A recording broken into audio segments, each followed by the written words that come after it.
This is Real News Media TV, coverage you can trust. Please like, share, subscribe, and hit the notification bell. Select all for daily news updates. Backyard poultry farmers urged to get butcher's license.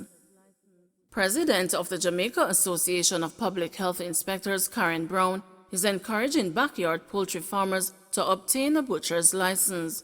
Brown said that while licensing is not yet mandatory for this group, it is important in order to maintain public health and safety standards. We are aware of backyard farming and chicken rearing and that persons may sell to other persons. Those who engage in those practices should really obtain a butcher's license, and the requirements for operation would be outlined, she said. Brown was speaking at a Jamaica Information Service think tank at the agency's regional office in Montego Bay, St. James recently. She said that the government is moving to strengthen the legislative framework governing poultry farming through the promulgation of poultry hygiene regulations, which is now in the draft stage.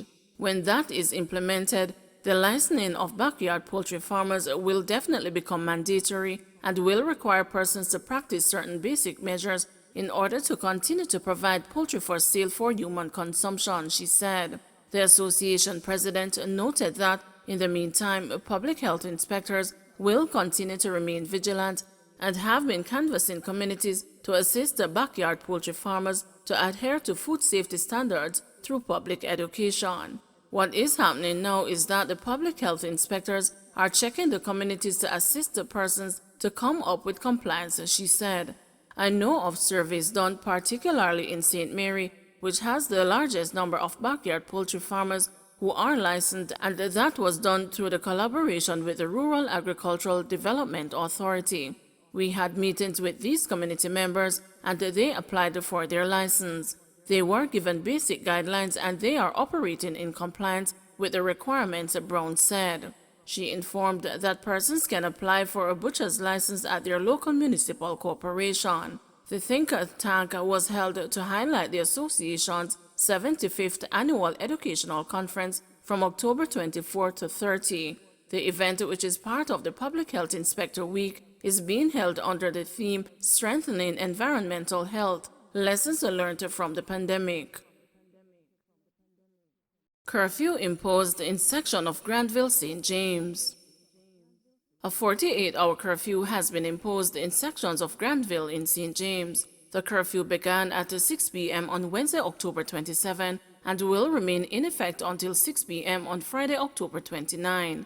The boundaries of the curfew are as follows. North along Gordon Crescent approximately 180 meters from Granville Drive to Back Street. East continuing along Gordon Crescent approximately 150 meters from Back Street to a footpath in the vicinity of the playing field at Gut Bottom. South along the footpath in the vicinity of the playing field at Gut Bottom approximately 170 meters from the eastern boundary to Granville Drive, and west along Granville Drive approximately 160 meters from the southern boundary to Gordon Crescent. During the hours of the curfew, all persons within the boundaries of the security measure are required to remain within their premises unless otherwise authorized in writing by the ground commander. In the Klansmen gang trial, witness breaks down while testifying about defendants.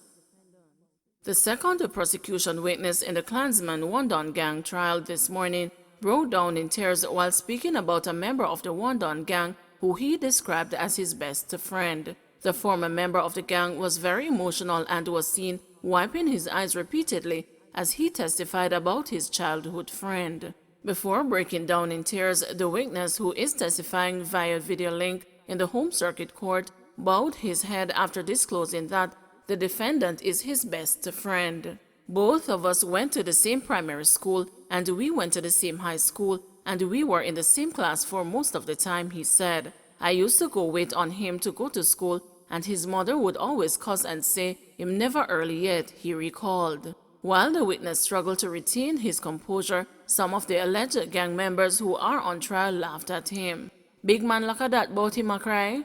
In continuing, the witness told the court that he and his best friend had remained friends after high school and that his main role in the gang was to collect extortion money. He also told the court that his best friend had never had a legitimate job and was a member of the gang before he, the witness, got involved in 2016. When asked about their relationship, he said that they would talk often, both in person and via telephone, and even when his friend was in jail. Him always asked me for money. Him say him have picnic for man and him always broke, the witness testified. The reputed leader Andre Blackman Brand and the 32 other alleged gang members are being tried on an indictment with 25 counts under the Criminal Justice Act and the Firearms Act. The Wandon gang is a breakaway faction of the Klansmen gang. Murders up in St. Thomas. St. Thomas is seeing a 6% increase in murders when compared to the corresponding period last year.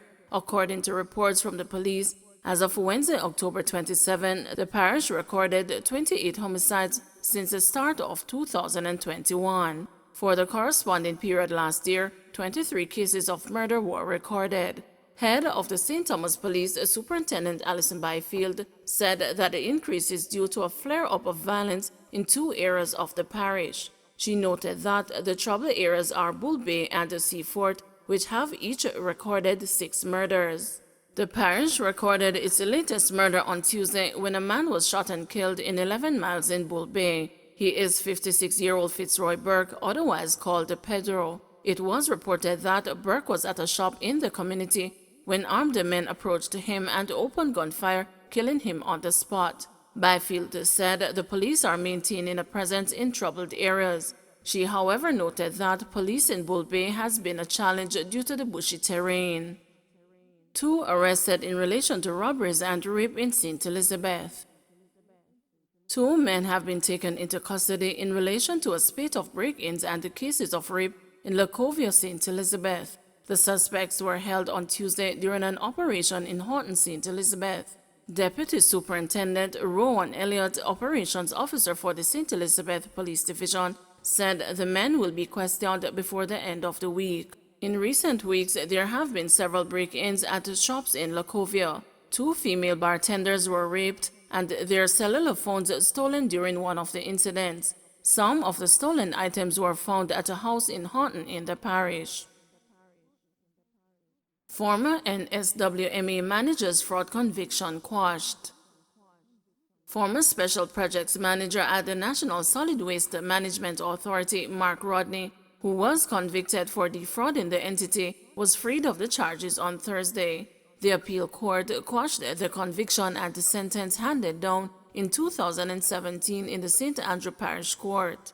A verdict of acquittal was entered after prosecutors conceded that the trial judge should have upheld the no-case submission by Mr. Rodney's attorney, Peter Champagny. Mr. Champagny and Mr. Rodney's other attorney, Walter Scott, raised the same argument before the appeal court panel on Thursday. They argued that the Crown failed to link Mr. Rodney to any fraud or corruption during his employment at the NSWMA, and the judge erred in the case. Mr. Rodney was convicted and fined $5.5 million or 18 months in prison for allegedly defrauding the state-run entity of more than $100 million. JDF parts with officer linked to Pathways International Church. The Jamaica Defense Force officer, a captain, who was under investigation for his alleged role in the operations of Pathways International Kingdom Restoration Ministries in Montego Bay, St. James, has parted with the JDF.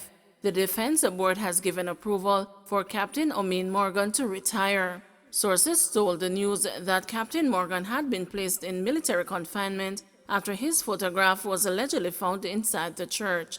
The Pathways Ministries came into national focus when 2 members died after their throats were slashed in a cult-like ritual at the church on October 17. The Pathways Ministries came into national focus when 2 members died after their throats were slashed in a cult-like ritual at the church on October 17.